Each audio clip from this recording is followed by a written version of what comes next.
الحمد لله رب العالمين والصلاة والسلام على رسوله الكريم أما بعد عن ابن عمر رضي الله عنه قال قال رسول الله صلى الله عليه وسلم بني الإسلام على خمس شهادة أن لا إله إلا الله وأن محمدا عبده ورسوله وإقام الصلاة وإيتاء الزكاة والحج وصوم رمضان متفق عليه সম্মানীয় নাজরিন ইতিপূর্বে যে হাদিস পাঠ করে শোনানো হয়েছে এই হাদিসের বর্ণনাকারী হযরত ওমর রাদিয়াল্লাহু আনহু তিনি বলেন রাসূলুল্লাহ সাল্লাল্লাহু আলাইহি ওয়াসাল্লাম বলেছেন ইসলামের ভিত হলো পাঁচটি। এক নম্বর আল্লাহ এক, তার সমকক্ষ কেউ নেই এবং এই সাক্ষ্য দেওয়া এবং হযরত মুহাম্মদ সাল্লাল্লাহু আলাইহি ওয়াসাল্লাম তার বান্দা ও প্রেরিত রাসূল এটা সাক্ষ্য দেওয়া। দ্বিতীয় নম্বর স্তম্ভ হলো নামাজ কায়েম করা। তৃতীয় নম্বর যাকাত আদায় করা। চতুর্থ নম্বর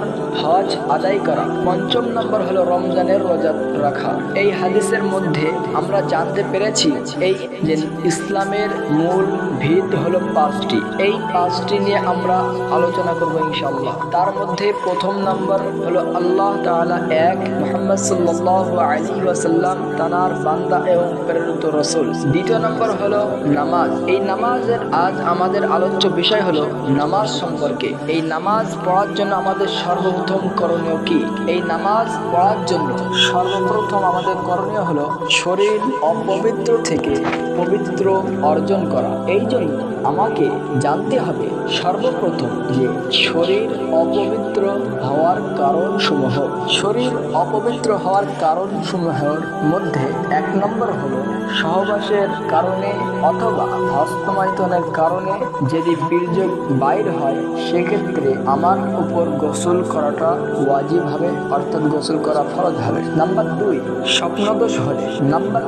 নাম্বার তিন মহিলাদের হায়েজ ও নিফাসের রক্ত বন্ধ হওয়ার পর গোসল করাটা ফরজ। সম্মানীয় সামিঈন, ইতিপূর্বে আমরা গোসল ফরজ হওয়ার কারণ সমূহ বর্ণনা করেছি। এখন আমরা জেনে নেব এই অপবিত্র থেকে পবিত্র হওয়ার। এখন আমরা জানতে পেরেছি যে কোন কোন কারণে আমাদের উপর গোসল করাটা ওয়াজিব হয়।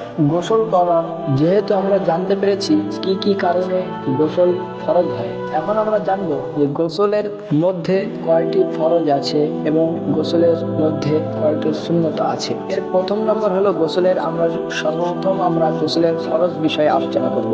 গোসলের মধ্যে হলো তিনটি ফরজ। নাম্বার এক কুলি করা। নাম্বার দুই নাকের নরম মাংস পর্যন্ত পানি পৌঁছানো। নাম্বার তিন সমস্ত শরীরকে উত্তম ভাবে ধৌত করা। উত্তম ভাবে ধৌত করা বলতে বোঝায় যে মাথার চুল থেকে নিয়ে পায়ের নখ পর্যন্ত সমস্ত শরীরকে ডলে ডলে সুন্দরভাবে ধোয়া, যাতে করে একটা লোমের গোড়াও শুকনো না থাকে।